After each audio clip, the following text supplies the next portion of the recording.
Bonjour, je me présente du coup, je suis Anne-Laure Lepage, je suis consultante en recrutement chez Actiforce. Je vous remercie d'être présente du coup à ce webinaire. J'ai décidé du coup aujourd'hui de vous parler des soft skills. C'est un terme à la mode auprès des recruteurs, managers, services RH.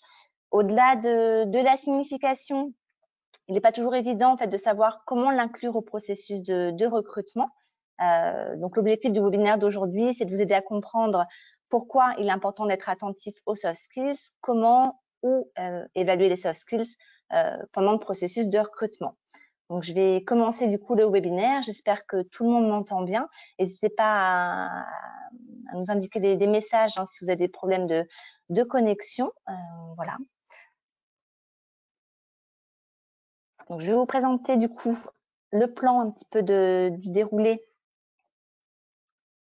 du webinaire. Donc le déroulé du webinaire du coup sera en quatre thèmes. Tout d'abord, savoir différencier les soft skills des hard skills, comment définir les soft skills, où les repérer et savoir les évaluer à travers mon questionnement. Donc différencier les soft skills des hard skills. Alors souvent, les soft skills, on a une vague idée de la signification. C'est un terme, comme je vous disais, qui est à la mode aujourd'hui, qu'on utilise beaucoup. Historiquement, avant, on utilisait plus voilà, un terme générique, on parlait de savoir-être. En effet, les soft skills comprennent le savoir-être, mais pas seulement. Donc, les soft skills, en traduction, on pourrait traduire en compétences douces, en opposition du coup aux hard skills, qui sont les compétences plus techniques. On parle aussi des fois de compétences dures ou de critères simples. Donc les hard skills, par exemple, c'est tous les éléments qui sont la formation, l'expertise technique, la maîtrise d'une langue.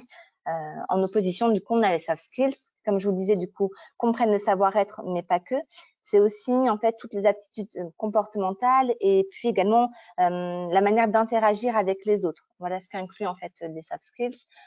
Les soft skills, du coup, ça peut être par exemple la créativité, la bonne communication, l'adaptation. Ces soft skills, en fait, sont évolutives puisqu'elles peuvent évoluer dans le temps. C'est-à-dire que souvent, on a des compétences qu'on maîtrise qui sont du coup innées, mais il y a aussi des compétences qu'on acquiert avec le temps, qu'on peut développer aussi avec l'expérience de vie, le contexte socio-professionnel. Par exemple, voilà, une personne qui a vécu à l'étranger peut développer plus d'ouverture d'esprit, une capacité à mieux accepter la différence. Quelqu'un qui pratique du sport, par exemple, aussi développer une résistance face à la pression, de la persévérance face aux obstacles, ou encore les personnes qui subissent de fortes périodes de stress peut voilà apprendre à mieux gérer ces situations-là, ou au contraire devenir plus sensible à ces situations. Voilà, donc et il est important en tous les cas même quand on fait des recrutements, des fois on a des personnes qu'on peut être amené à recroiser dans un parcours professionnel ou lors d'un recrutement. Et c'est vrai que les soft skills peuvent évoluer avec le temps. Donc c'est vrai que voilà, et en termes de compétences également. Donc des fois, voilà, faut pas se faire d'idées préconçues par rapport à une personne, mais voilà, réévaluer si les compétences techniques et les soft skills qu'on peut déceler lors du processus de recrutement peuvent être importants, pour du coup recevoir ce candidat. Alors moi j'aime bien cette image en fait du iceberg, c'est-à-dire que là sur l'iceberg on voit du coup que les hard skills c'est la face émergée en fait du iceberg, qui du coup sont des compétences qui sont plus visibles, plus faciles à voir, à détecter. Et puis à contrario, on a du coup les soft skills qui sont la face immergée, et qui dit immergée dit la face en fait qui est la plus complexe, ou en tous les cas à déceler. C'est plus subtil en effet de déceler des soft skills. Les soft skills, on en parle beaucoup, mais comme je viens de l'indiquer, peu évident en effet d'arriver à les juger. On n'a toujours pas, enfin voilà, des fois on ne sait pas comment les évaluer, ou même comment attribuer une note sur la possession ou pas d'une compétence comportementale. puisque les soft skills, l'évaluation des soft skills chez les autres va dépendre aussi des soft skills que nous possédons nous-mêmes. Par exemple, un recruteur qui est particulièrement à l'aise sur le plan relationnel aura plutôt tendance à qualifier d'introverti des tempéraments qui sont plus réservés que lui. Le constat ne pourra pas être le même entre des recruteurs aux personnalités aussi différentes. Donc, avec les soft skills, tout est relatif. Dans ces conditions, comment on peut faire pour détecter, les évaluer et même pourquoi chercher dans ce cas à le faire? Donc, pourquoi et comment définir les soft skills? Je suis partie en fait par exemple d'une étude qui a été publiée par Région Job sur comment recrutons en 2017. Et dans cette étude, il ressortait que pas moins de 98% des recruteurs donnent de l'importance aux soft skills. C'est-à-dire que voilà, c'est important également auprès des recruteurs, et ça c'est un fait, que les soft skills sont importants, la partie comportementale est très importante chez un candidat. Tout simplement parce que ce qui peut distinguer deux profils ayant des compétences et des expériences, des formations équivalentes, ce sont souvent les soft skills. Donc, pour cela que c'est important vraiment de les détecter, et c'est même capital pour l'intégration après dans l'entreprise ou au sein d'une structure. Les compétences comportementales, en effet, vont déterminer la réussite en fait d'un candidat à un poste, la bonne intégration au sein de l'équipe, et puis aussi sa singularité. Donc c'est pour ça que le recruteur et toute personne, manager ou appartenant à un service RH, doit aussi inclure les soft skills au processus de recrutement. Certaines aussi soft skills sont des critères, en fait, des prérequis indispensables. Je pense par exemple à un poste commercial. Dans un poste commercial, par exemple, en termes de compétences comportementales qu'on va rechercher, ça va être du coup une bonne aisance relationnelle, par exemple, une appétence pour la négociation, savoir gérer son stress. Tous ces éléments-là, qui sont des prérequis pour le poste, ce sont des soft skills. Donc, pour moi, en fait, la question des soft skills doit se poser dès l'élaboration de son besoin en recrutement. Donc, besoin en recrutement, on entend du coup la définition du poste, un brief ou une réunion entre manager opérationnel et direction, et puis même, ça peut être aussi un retour directement des opérationnels par rapport à ce poste, pour aider à comprendre quelles compétences comportementales vont permettre de réussir à ce poste, quel type de personnalité va s'intégrer au mieux à l'équipe. Pour s'aider aussi dans la préparation de son recrutement, il y a des outils qui sont indispensables. J'évoque par exemple la fiche de poste, la définition du profil. Dans l'annonce, il y a une partie en fait sur le savoir-être ou les qualités qu'on peut rechercher, où il est important aussi de vraiment adapter cette partie-là au poste, aux valeurs de l'entreprise, qui sont aussi des éléments qui sont recherchés par le candidat. On peut aussi faire apparaître les soft skills dans son processus et dans les outils de son recrutement. Dans la grille d'évaluation, on va en effet faire apparaître la formation, les compétences techniques, la maîtrise d'une langue par exemple, mais il y a des compétences comportementales qui sont indispensables à l'entreprise, au poste, à l'équipe également, qui sont importantes de faire apparaître dans sa grille d'évaluation. Et en clarifiant en fait au plus tôt les compétences douces, donc soft skills, plus on les détecte tôt, plus ça permettra aussi de les évaluer et les détecter tôt dans toutes les étapes en fait du recrutement et filtrer les candidats naturellement. Donc avant de déterminer quelles questions poser en entretien, c'est important que vous définissiez voilà, quelles soft skills sont nécessaires pour réussir et s'épanouir au sein de mon entreprise ou mon organisme, au sein de l'équipe et au sein de la mission. Donc, quand j'entends des soft skills, quand je parle de soft skills à définir par rapport à l'entreprise, je parle en fait de soft skills qui sont proches de la culture de l'entreprise, des valeurs, de l'organisation, des interactions aussi qu'on peut avoir par exemple avec les clients, qui permettent aux collaborateurs de se sentir aussi, d'avoir un sentiment d'appartenance. Voilà, ça sert à rien, par exemple, de mettre, je veux une personne qui soit curieuse ou qui soit inventive si dans la culture de l'entreprise, l'inventivité, la créativité n'a pas une place haute dans les valeurs de l'entreprise. Il faut aussi que ce soit des valeurs qui correspondent aux valeurs de l'entreprise. Il y a aussi des soft skills qu'on peut définir par rapport à l'équipe. Voilà, aujourd'hui, mon équipe, elle est constituée de telle typologie de personnes, et pour s'entendre avec l'équipe ou le manager, voilà, j'ai besoin d'un candidat qui ait telle ou telle soft skills. Mais ces soft skills, en fait, sont mouvantes. Elles peuvent aussi dépendre en fait des membres de l'équipe actuelle. Donc voilà, il y a des soft skills aussi qu'on fait évoluer en fonction de l'équipe et en fonction du temps.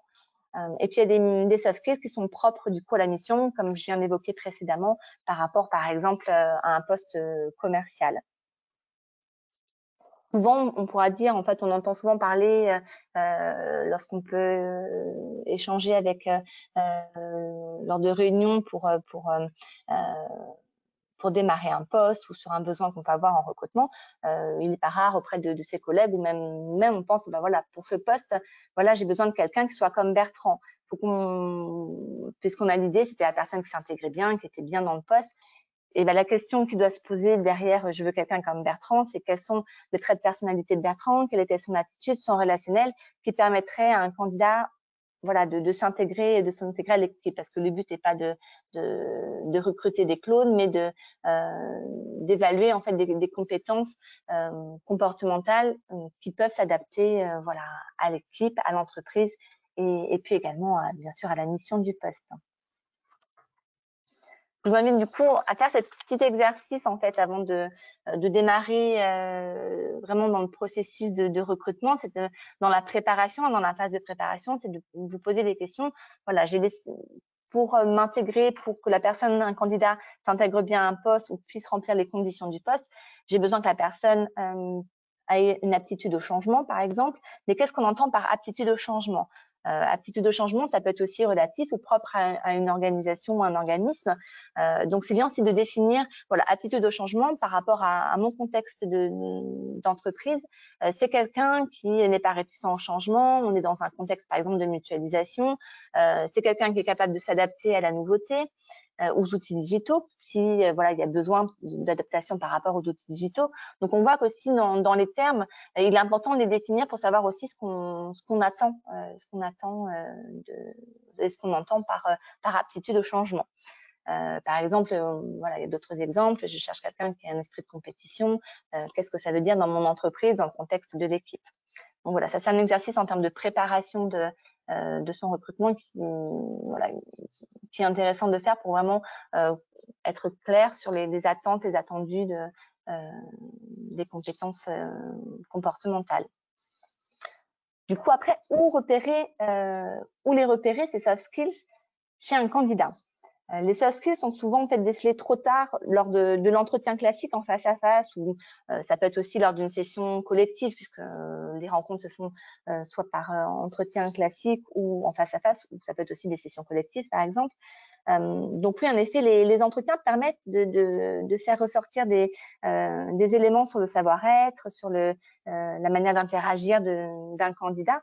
Mais il est dommage de se limiter en fait à détecter des soft skills qu'à cette étape-là, pardon. La prise en compte en fait des soft skills doit intervenir bien en amont de la phase des entretiens avec les candidats.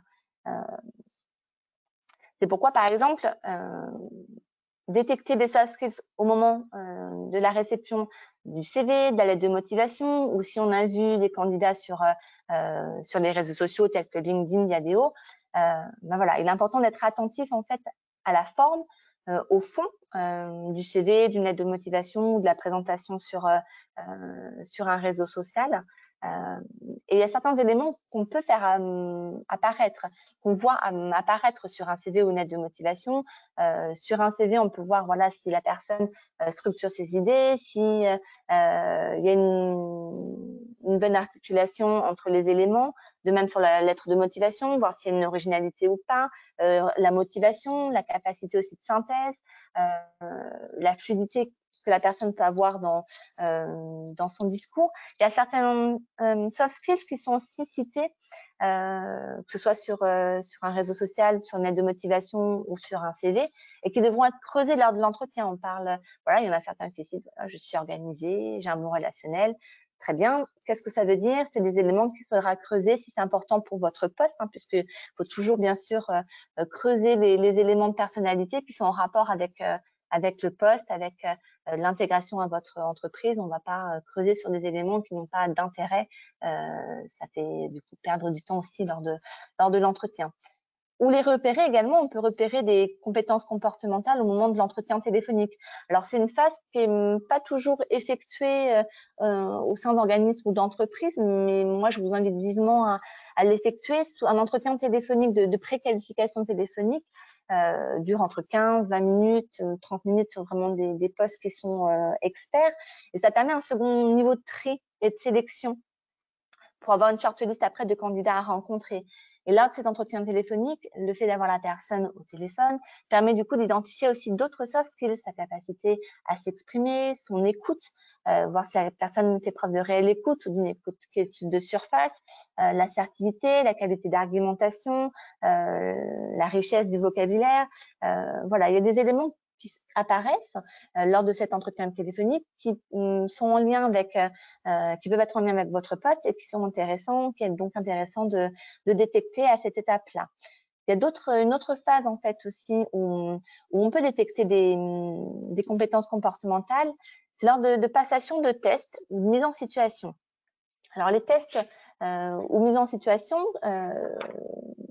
les tests plus particulièrement, tests de personnalité, tests psychotechniques, on en a de plus en plus. C'est souvent aussi un élément qui est de plus en plus intégré au processus de recrutement.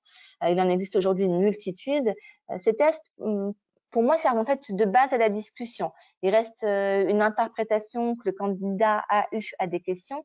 Ils doivent donc être relativisés. Il ne faut pas s'appuyer des fois sur voilà, le test fait ressortir que la personne est moyennement organisée. Ça se trouve, c'est que dans le test et par rapport aux questions, elle n'a pas voulu mettre une importance plus haute que ça à l'organisation. Donc, les tests doivent être relativisés et doivent aussi servir de base de discussion avec le candidat et un questionnement plus poussé en entretien pour voilà, valider ou pas les éléments de personnalité.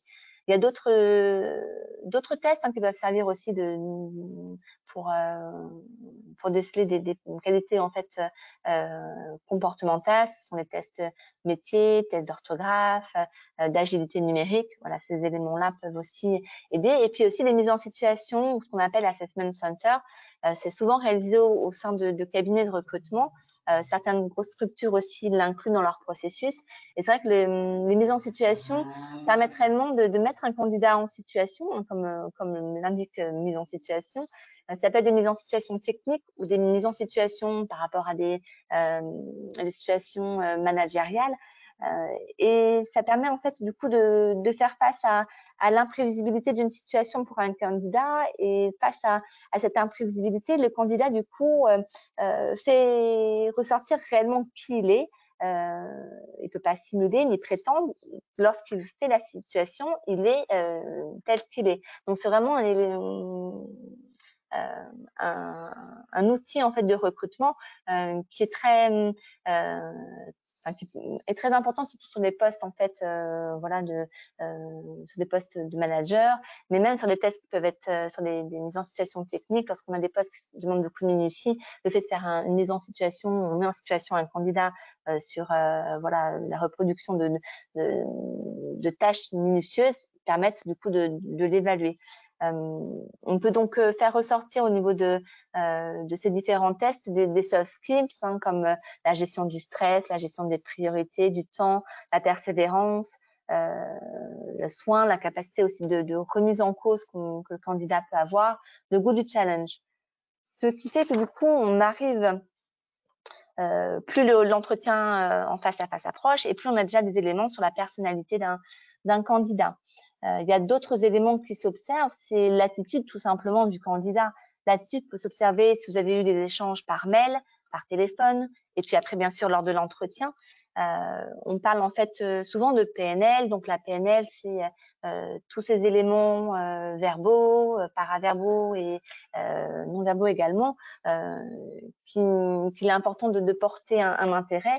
Et plus on a une cohérence entre le discours et ces éléments en fait paraverbaux, plus voilà, ça fiabilise l'information. Après, un élément n'est pas suffisant pour indiquer que cette personne, par exemple, si une personne, je cite un exemple, hein, si une personne arrive en retard, on va se dire bah, la personne n'est pas sérieuse, elle est en retard.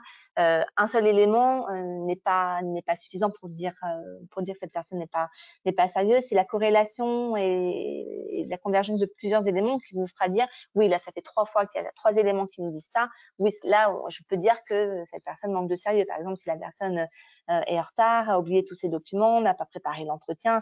Bon, là, je grossis le trait d'un candidat, mais là, à ce moment-là, on pourra dire oui, en effet, je peux dire que du coup, la personne manque de sérieux. Donc voilà, un seul élément, tout ça pour vous dire qu'un seul élément n'est pas suffisant. C'est plusieurs éléments qui pourront vous permettre de valider les compétences comportementales qu'un candidat a ou pas. Donc du coup, dans les échanges, il y a d'autres soft skills qu'on peut identifier. Hein. Ça peut être le sérieux, la conscience professionnelle, la motivation. Une personne qui vous relance par mail, puis après par téléphone, sans que ça aille non plus jusqu'à l'harcèlement. Mais voilà, en tous les cas, quelqu'un qui se montre motivé et qui fait une démarche active, voilà, c'est des éléments où on va voir, bah voilà, cette personne, et elle m'a rappelé, j'ai reçu un mail, elle se montre motivée du coup elle semble se montrer motivée pour le poste. On peut voir aussi d'autres éléments hein, qu'on voit moins sur le papier. Par exemple, par téléphone, on peut voir la nervosité ou au contraire le côté posé d'un candidat. Voilà, c'est des choses qu'on peut déceler et qui sont des éléments qui peuvent être importants pour vous à détecter pour un de vos futurs postes. Dans la phase suivante, du coup, ce que je souhaiterais du coup évoquer, c'est pardon, je suis allée trop vite. Comment évaluer en fait les soft skills à travers mon questionnement? Puisque voilà, une fois qu'on a fait toute cette phase de préparation, on a pu déceler certains éléments sur le CV, sur un réseau social, lors d'échanges téléphoniques. Comment, lors de l'entretien, du coup, évaluer les soft skills à travers mon questionnement?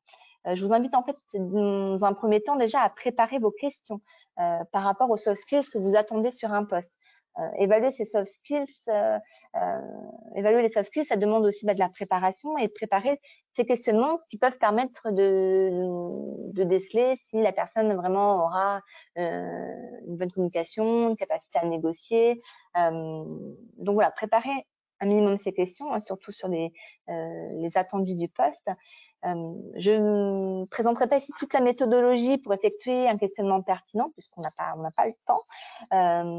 Mais si cela vous intéresse, vous pouvez aussi suivre une de nos formations qui est sur une demi-journée sur les soft skills, qui permet de rentrer plus dans le détail et vraiment de vous apporter des outils pour effectuer un questionnement pertinent.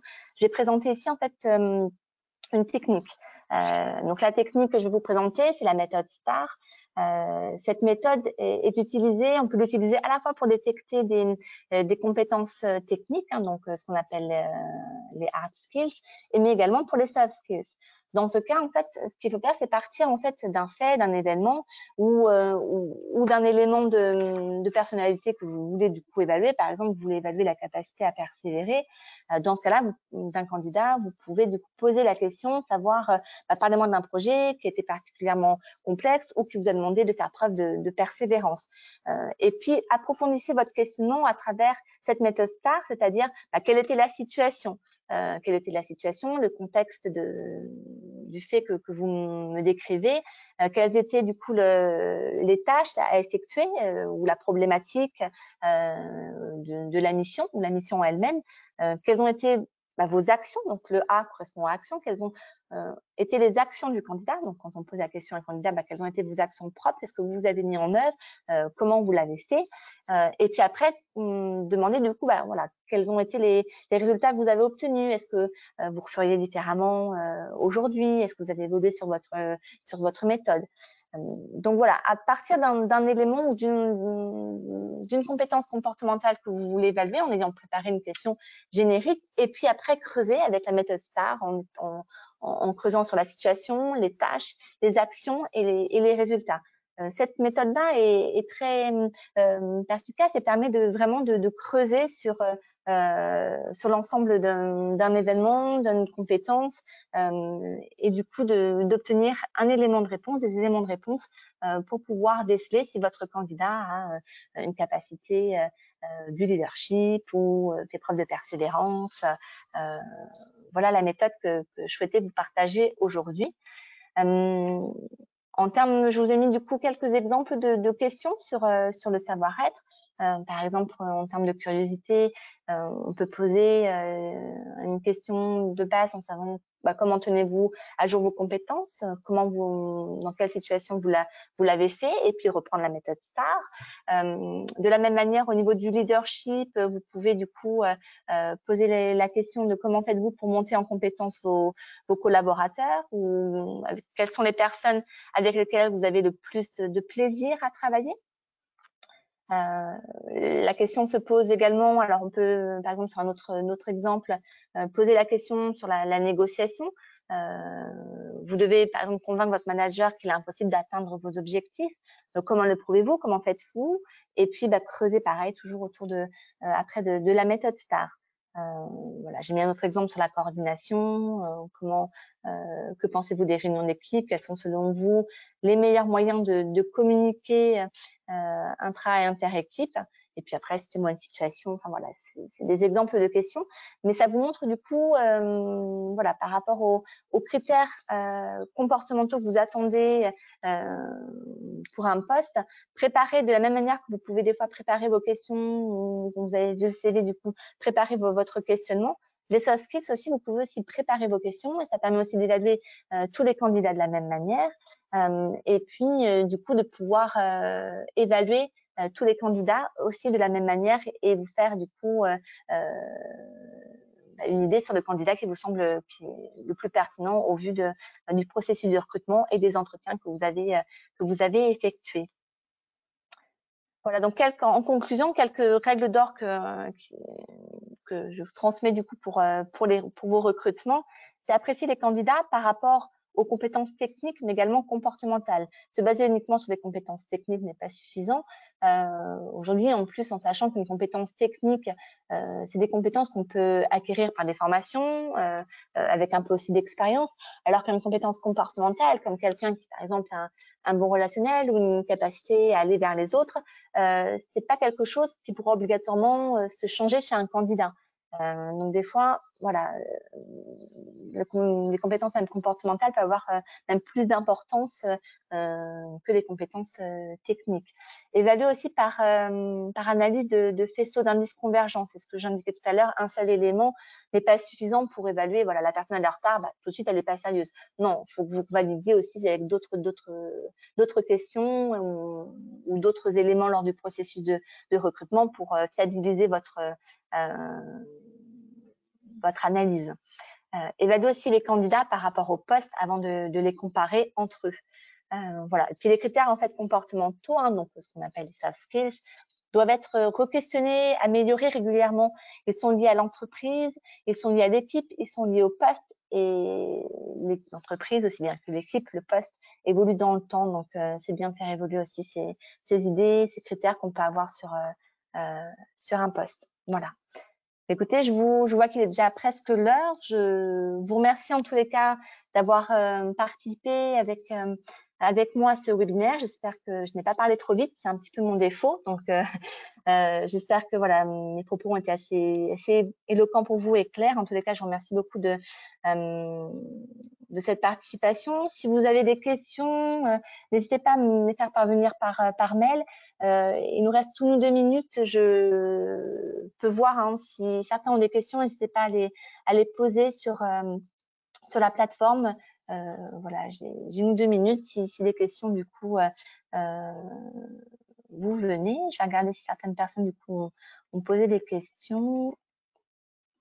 Alors, j'ai une question du coup de Cathy qui indiquait bonjour. Alors, concernant les CV, lettres de motivation, souvent on constate des lettres et des CV types qui ne permettent pas d'exploiter des éléments dedans. En effet, il y a beaucoup de trames qui sont reprises, qui sont assez de CV type, hein. Mais néanmoins, quand on reçoit un CV, à moins que le CV soit très sommaire, il y a quand même des éléments que le candidat souvent fait apparaître, que ce soit maintenant on a une partie compétences maîtrisées ou sur tout ce qui est loisirs, ou même si voilà, le fait aussi d'avoir repris un CV type, ça peut montrer aussi que la personne, en termes de créativité ou même d'aisance informatique, voilà, on peut se poser la question, est-ce que la personne est à l'aise pour créer des nouveaux outils ou créer du coup son propre CV. Ça peut être voilà, un élément de soft skills, une compétence comportementale qui peut du coup ressortir d'un CV type. Alors je regarde en même temps s'il y a d'autres questions. Alors, certaines personnes demandent si la documentation sera envoyée. Donc oui, je vous confirme. Et puis également, le webinaire sera du coup en replay. Donc vous inquiétez pas, si vous avez des petits problèmes de connexion, le webinaire du coup sera disponible. Voilà. Écoutez, je vois qu'il est déjà l'heure. Je vous remercie encore d'avoir participé avec moi et d'avoir été avec moi voilà, sur une petite demi-heure. N'hésitez pas à consulter aussi voilà, toutes les formations qu'on réalise chez ActiveForce. Vous pouvez les retrouver sur notre site internet. Et puis, je vous souhaite une excellente journée et belle journée aujourd'hui. Au revoir.